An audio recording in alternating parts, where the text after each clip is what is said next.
Here's another quick example of how I'm selling credit spreads for income each and every week using the daily forecast from alphacrunching.com. Be sure to check the description for more details and videos like this one. Now let's get into the trade. So before the market opened today, we're looking at the forecast for Tuesday, April 11th. The forecast is slightly bearish. The magnitude here isn't massive, meaning that we have a positive 5 SPX points early in the morning down to negative 15. So this is not quite a 20-point move that I typically want to get, but it's good enough to look for bearish entries once the market opens. So now the way that I played this today was the market did open. This was the opening move and we got into that resistance level.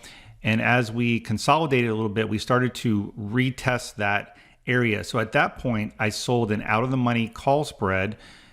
We were trading at 41.14 or so, 41.13.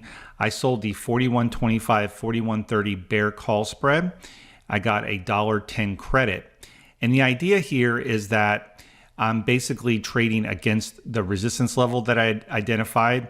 If the market had broken through and gotten up to the next resistance level, which was around 41.20 something, I could easily add to the position if I felt like the market was definitely going to pull back, or if the market just kind of broke through a little bit, I'm still out of the money by a few points.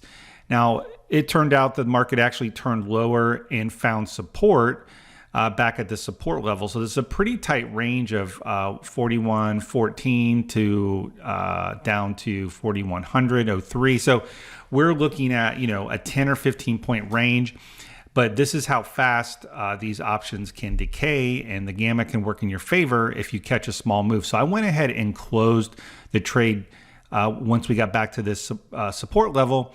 And I was able to buy the spread back for 60 cents. So I sold for 110, bought it for 60. That's almost 50% of the max profit, just shy of that. And I'm out of the trade. At this point, because the forecast still continues to be bearish, I can continue to look for maybe another bearish entry. But I will say that tomorrow is a big economic day with the inflation report and FOMC minutes. So I need to be prepared for some volatility in the afternoon, because we always want to have some market awareness going on when we're trading short term like this. And if you want to learn more about the alpha crunching method, I put up a free course. I'll put a link in the description, but it's over at stockmarketoptionstrading.net. And inside the alpha crunching community, there's a training course about everything you need to learn about it. So hope you enjoyed the video, and we'll see you in the next one.